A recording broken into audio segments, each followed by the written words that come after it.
Hello दोस्तों, कैसे हो आप सभी। स्वागत करते हैं आप सभी कई जी क्विज में। तो दोस्तों आज जो है कि बिहार डीएलएड एंट्रेंस एग्जाम 2023 के लिए कुछ बीबीआई क्वेश्चन लेके आए हुए हैं जो आपके एग्जाम्स के लिए काफ़ी इंपॉर्टेंट है।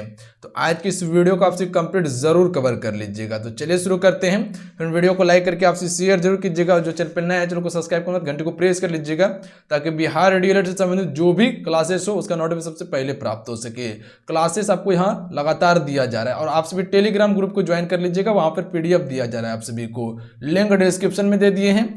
और जो क्लासेस करना चाहते हैं एप्लीकेशन पे जाइए, वहाँ पे बेस्ट क्लासेस आपको दिया जा रहा है, सारा चीज़ आपको वहाँ पर दिया जा रहा है। कम समय में बेहतर तैयारी कर पाइएगा। ज्वाइन कैसे करना है वीडियो बना हुआ है, वीडियो को देख लीजिएगा, लिंक डिस्क्रिप्शन में प्लस में कमेंट बॉक्स में भी प्रोवाइड कर दिए हैं। तो चलिए शुरू करते हैं आज की इस वीडियो को। आइए फर्स्ट क्वेश्चन देखिए। फर्स्ट क्वेश्चन ये बन रहे कि निलंबित छोटे पानी की बूंदों द्वारा प्रकाश के डैश के कारण इंद्रधनुष का गठन नहीं होता है। अगर इन सेट में किसी भी क्वेश्चन का आंसर पता हो तो अपना आंसर आप सभी नीचे कमेंट बॉक्स में बता सकते हैं फ्रेंड। चलिए बताएंगे इस क्वेश्चन का राइट आंसर क्या होगा। तो ये किसके कारण नहीं होता है, तो राइट आंसर ऑप्शन में डी हो जाएंगे, अवशोषण के कारण नहीं होता है, ध्यान रखिएगा। Option number D right answer रहेंगे, जबकि फैलाव के कारण, अपवर्तन के कारण और प्रतिबिंब के कारण होता है। तो याद रखेंगे आप सभी option number D right answer रहेंगे। क्वेश्चन क्लियर है। अगला क्वेश्चन देखिए फ्रेंड। अगला क्वेश्चन ये बन रहा है कि अगर एक कांच की बोतल को पूरी तरह से पानी से भर दिया जाता है तो ढक्कन सील करके फ्रिज में डालने से क्या होगा। अगर एक बोतल है उसमें जो है कि पूरा पानी भर देते हैं और ढक्कन को बंद करके अगर हम फ्रिज में रख देंगे तो क्या होगा। तो याद रखिएगा आप सभी option number B right answer हो जाएंगे। आखिरकार क्या होगा, बर्फ कांच की बोतल को फाड़ देगी, ध्यान रखिएगा।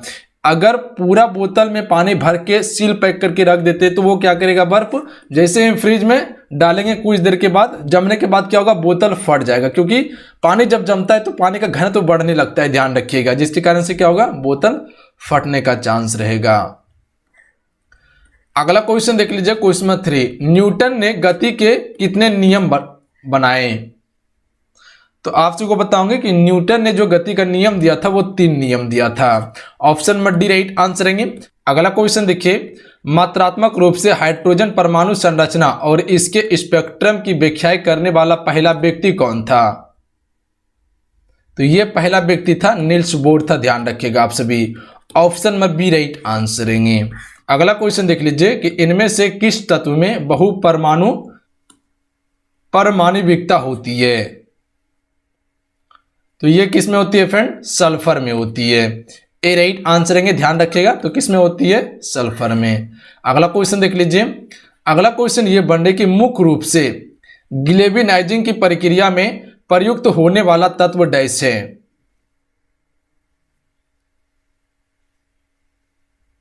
तो सी राइट आंसर रहेंगे, जस्ता है फ्रेंड, ध्यान रखिएगा।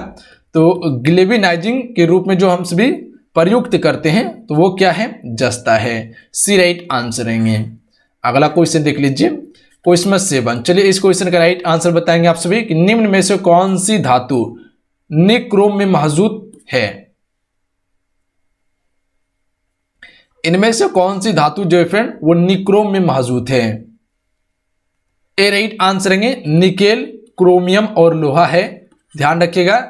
निक्रोम में जो मौजूद होता है फ्रेंड वो निकेल, क्रोमियम और लोहा होता है, ध्यान रखिएगा। ऑप्शन में ए राइट आंसर रहेंगे। अगला क्वेश्चन है, हर्यक वंश से मगध का पहला शासक था। तो देखिए हर्यक वंश से मगध का जो पहला शासक था वो कौन था, बिंबिसार था, ध्यान रखिएगा। बिंबिसार को ही कहा जाता है हर्यक वंश का संस्थापक या मगध का पहला संस्थापक। मगध यहीं से शुरू हुआ था, ध्यान रखिएगा आप सभी। और इसी का पुत्र था अजातशत्रु जिसने की हत्या की थी बिंबिसार का, ध्यान रखिएगा आप सभी। और इसके समय में पहली बौद्ध सभा संगीति का आयोजन हुआ था राजगीर में, ध्यान रखिएगा, 483 ईसा पूर्व में। ये दोनों जो थे फ्रेंड ये बौद्ध धर्म के अनुयायी थे, ध्यान रखिएगा। अशोक भी बौद्ध धर्म के अनुयायी थे। इसके समय में तीसरी बौद्ध सभा संगीति का आयोजन हुआ था 255 ईसा पूर्व में हुआ था।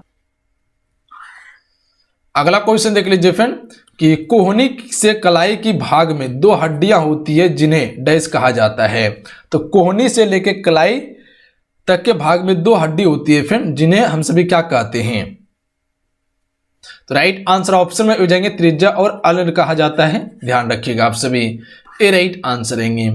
अगला क्वेश्चन कर लेते हैं क्वेश्चन नंबर 10, निम्नलिखित में से क्या खोपड़ी का एक भाग है। देखिए फ्रेंड, आज की स्टेट में जितने भी क्वेश्चन लिया गया है वो सारे सिलेक्टेड और टॉप लेवल का प्रश्न है जो आपके एग्जाम्स के लिए इंपॉर्टेंट है। क्वेश्चन को आप इसी वीडियो में याद कर जाइएगा फ्रेंड, और क्वेश्चन को समझने का कोशिश कीजिएगा, तभी प्रॉपर क्वेश्चन याद होगा आपको। तो राइट आंसर ऑप्शन में भेजेंगे कपाल। ध्यान रखिएगा, खोपड़ी का एक भाग क्या है, कपाल खोपड़ी का भाग होता है। बी राइट आंसर रहेंगे, सिंपल था। अगला क्वेश्चन देखिए, भ्रूण के वितरण की प्रक्रिया को कहा जाता है। तो राइट आंसर ऑप्शन में भेजेंगे प्रसव कहा जाता है भ्रूण की वितरण की प्रक्रिया को। अगला क्वेश्चन देखिए फ्रेंड, कि रेटिना जो है क्या कार्य करता है। चलिए ऑप्शन को पढ़िएगा, क्या आएंगे राइट आंसर। रेटिना जो है इसका क्या कार्य है। तो राइट आंसर ऑप्शन में जाएंगे फोटो रिसेप्टर कोशिकाओं द्वारा एकत्र की गई जानकारी को संसाधित करता है और इसे मस्तिष्क को भेजता है ताकि वह यह तय करे कि तस्वीर क्या है। तो ये रेटिना का क्या है, मुख्य कार्य है। ध्यान रखिएगा आप सभी, तस्वीर की पहचान करने में काम आता है। अगला क्वेश्चन है, 1 पिकोमीटर के बराबर है। तो राइट आंसर ऑप्शन में हो जाएंगे 10 से 12 मीटर होता है 1 पिकोमीटर बराबर।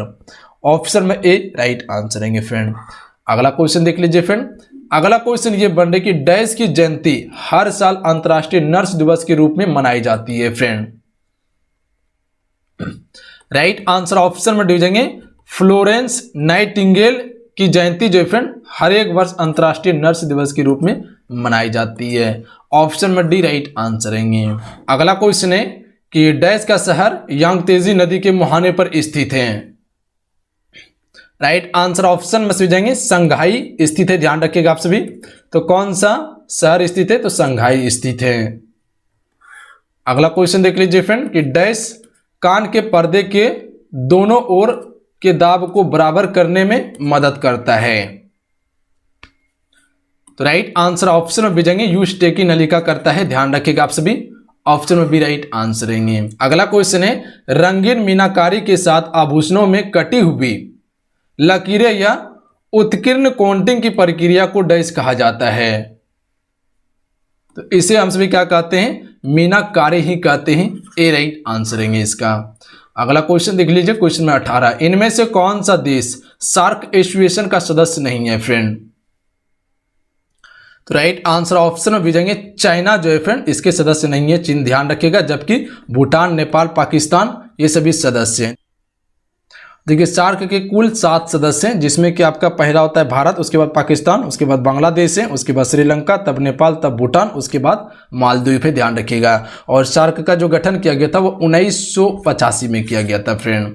तो याद रखिएगा आप सभी, इसका गठन कब किया गया था, 1985 में। कुल कितना, 7 सदस्य हैं। अगला क्वेश्चन देख लीजिए। अगला क्वेश्चन ये बन रही कि दी गई किरणों को आवृत्ति के बढ़ते क्रम में व्यवस्थित करें। तो इसका राइट आंसर ऑप्शन में भेजेंगे रेडियो तरंगे, उसके बाद माइक्रोवेव, उसके बाद दृश्यमान विकिरण, उसके बाद परावैंगनिक किरणें होंगे। Option number B right answer रहेंगे इसका। शायद 20 नंबर क्वेश्चन भी रिपीट ही है। अगला क्वेश्चन देख लीजिए। अगला क्वेश्चन ये बन रहा है कि डैश श्रीलंका का सबसे बड़ा शहर है फ्रेंड। तो राइट आंसर ऑप्शन में भेजेंगे कोलंबो। फ्रेंड कोलंबो जो है ये श्रीलंका का सबसे बड़ा शहर है। अगला क्वेश्चन देखिए, गुप्त साम्राज्य के अंतिम मान्यता प्राप्त राजा थे। तो बी राइट आंसर रहेंगे विष्णुगुप्त। विष्णुगुप्त जो है फ्रेंड ये कौन थे, गुप्त साम्राज्य के अंतिम मान्यता प्राप्त राजा थे। ध्यान रखिएगा आप सभी। अगला क्वेश्चन देख लीजिए। अगला क्वेश्चन है, लूसीफर डैश ग्रह का दूसरा नाम है। तो ये राइट आंसर बी हो जाएंगे इसका। शुक्र ग्रह का दूसरा नाम क्या है, लूसीफर है। ध्यान रखिएगा आप सभी, जिसे हम सभी वीनस इंग्लिश में कहते हैं। और ये जो है कि इसे हम सभी शाम का तारा या भोर का तारा भी कहते हैं। याद रखिएगा आप सभी। और इसका वायुमंडल सबसे अधिक गर्म होता है।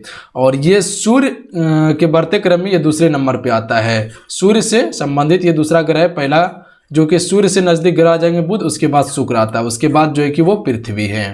तो ध्यान रखिएगा आप सभी। अगला क्वेश्चन देख लीजिए। अंतर्राष्ट्रीय शूटिंग स्पोर्ट फंडरेशन ब्लू क्रॉस प्राप्त करने वाला पहला भारतीय कौन था। अभिनव बिंद्रा था, ध्यान रखिएगा आप सभी। तो अंतर्राष्ट्रीय shooting sport federation blue cross प्राप्त करने वाला पहला भारतीय जो था वो अभिनव बिंद्रा था। अगला क्वेश्चन है कि इनमें से कौन मस्तिष्क का हिस्सा नहीं है? तो राइट आंसर ऑप्शन में दीजिएंगे पिच्छक नहीं है, ध्यान रखिएगा आप सभी, जबकि मज्जा है, पॉन्स है और थैलमस है। अगला क्वेश्चन है कैल्शियम सल्फेट डाइहाइड्रेट को आमतौर पर डैश के रूप में जाना जाता है?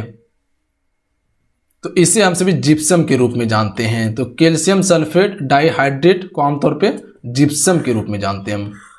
अगला क्वेश्चन देख लीजिए कि इनमें से कौन भारत के आर्थिक सर्वेक्षण को प्रकाशित करता है फ्रेंड? तो ये कौन करता है? डी राइट आंसर है वित्त मंत्रालय करता है। तो याद रखिएगा आप सभी, इनमें से कौन भारत के आर्थिक सर्वेक्षण को प्रकाशित करता है? तो वित्त मंत्रालय करता है। अगला क्वेश्चन है हुएनसांग यात्रियों के राजकुमार के रूप में प्रतिष्ठित राजा डैश के शासनकाल के दौरान भारत का दौरा किया? तो यह हर्षवर्धन के समय में किया था हुएनसांग ने, जो कि चीनी यात्री थे, ध्यान रखिएगा आप सभी, बौद्ध भिक्षु थे जो कि हर्षवर्धन के दरबार में आए थे। अगला क्वेश्चन है एक अश्व शक्ति बराबर लगभग कितना वाट होता है? तो आप सभी को पता होंगे कि एक अश्व शक्ति बराबर 746 वाट होता है फ्रेंड। अगला क्वेश्चन है किरीबात। किरीबात डैश का चावल से बना एक व्यंजन है? तो बी राइट आंसर है श्रीलंका का है, ध्यान रखिएगा। तो किरीबात श्रीलंका का चावल से बना एक व्यंजन है। अगला क्वेश्चन है डैश अर्थव्यवस्थाओं में सभी उत्पादक संसाधन सरकार के स्वामित्व और नियंत्रण में होते हैं। चलिए 31 के लिए राइट आंसर बताएंगे कि डैश अर्थव्यवस्थाओं में सभी उत्पादक संसाधन सरकार के स्वामित्व और नियंत्रण में होते हैं। तो राइट आंसर ऑप्शन में सी हो जाएंगे समाजवादी में होते हैं। तो समाजवादी अर्थव्यवस्थाओं में सभी उत्पादक संसाधन सरकार के स्वामित्व और नियंत्रण में होते हैं फ्रेंड, ध्यान रखिएगा। अगला क्वेश्चन देख लीजिए इनमें से कौन से एक प्रसिद्ध कव्वाली गायक था? तो बी राइट आंसर है नुसरत फतेह अली खां। तो नुसरत फतेह अली खां जो है फ्रेंड ये कौन थे? प्रसिद्ध कव्वाली गायक थे। अगला क्वेश्चन देख लीजिए डैश दुनिया का सबसे ऊंचा पोलो मैदान पाकिस्तान में स्थित है? तो राइट आंसर ऑप्शन में भी जाएंगे सांदूर। सांदूर जो है दुनिया का सबसे ऊंचा पोलो मैदान जो कि पाकिस्तान में स्थित है। तो याद रखिएगा आप सभी, सांदूर दुनिया का सबसे ऊंचा पोलो मैदान है जो कि पाकिस्तान में है। अगला क्वेश्चन देख लीजिए एशिया का सबसे बड़ा थोक मसाला बाजार डैश में स्थित है? तो ये स्थित है दिल्ली में। तो एशिया का सबसे बड़ा थोक मसाला बाजार कहाँ पे स्थित है? दिल्ली में है। अगला क्वेश्चन है कि राजा हर्षवर्धन ने अपने भाई डैश की मृत्यु पर थानेश्वर और कन्नौज की गद्दी संभाली? तो राइट आंसर ऑप्शन में दीजिएंगे राज्यवर्धन की मृत्यु के बाद राजा हर्षवर्धन ने अपनी गद्दी संभाली थी। कहाँ का? थानेश्वर और कन्नौज का। अगला क्वेश्चन देख लीजिए डैश चौथी शताब्दी ईसा पूर्व मगध की राजधानी थी? तो चौथी शताब्दी का बात किया जा रहा है। तो ये मगध की राजधानी कहाँ थी फ्रेंड? तो ये राजगीर थी, ध्यान रखिएगा आप सभी। अगला क्वेश्चन देख लीजिए ग्रहों के वैज्ञानिक चंद्रमा के चारों ओर पतले गैसीय लिफाफे को डैश कहते हैं? तो इसे क्या कहा जाता है? लूनर एक्सोफियर कहा जाता है, ध्यान रखिएगा। तो ग्रहों के वैज्ञानिक चंद्रमा के चारों ओर पतले गैसीय लिफाफे को क्या कहते हैं? लूनर एक्सोफियर कहते हैं। अगला क्वेश्चन है ऊष्मागतिकी ताप मापन की इकाई क्या है? तो सी राइट आंसर है केल्विन है, ध्यान रखिएगा आप सभी। तो ऊष्मागतिकी तापमापन की इकाई क्या है? केल्विन है। अगला क्वेश्चन देख लीजिए कि निम्नलिखित में से कौन असमान गति का उदाहरण नहीं है? तो डी राइट आंसर है एक सीलिंग पंखे के ब्लेड का आवर्तन। तो ये जो फ्रेंड असमान गति का उदाहरण नहीं है, ध्यान रखिएगा। जबकि भीड़ वाली सड़क पर चलती कार, एक पार्क में टहलता हुआ व्यक्ति, एक आदमी जो 800 मीटर की दौड़ लगा रहा हो, ये क्या है? असमान गति का उदाहरण है। जबकि एक सीलिंग पंखे के ब्लेड का आवर्तन ये असमान गति का उदाहरण नहीं है। अगला क्वेश्चन है कि द्रव्यमान और वेग के गुण को क्या कहा जाता है? तो इसे हम सभी संवेग कहते हैं।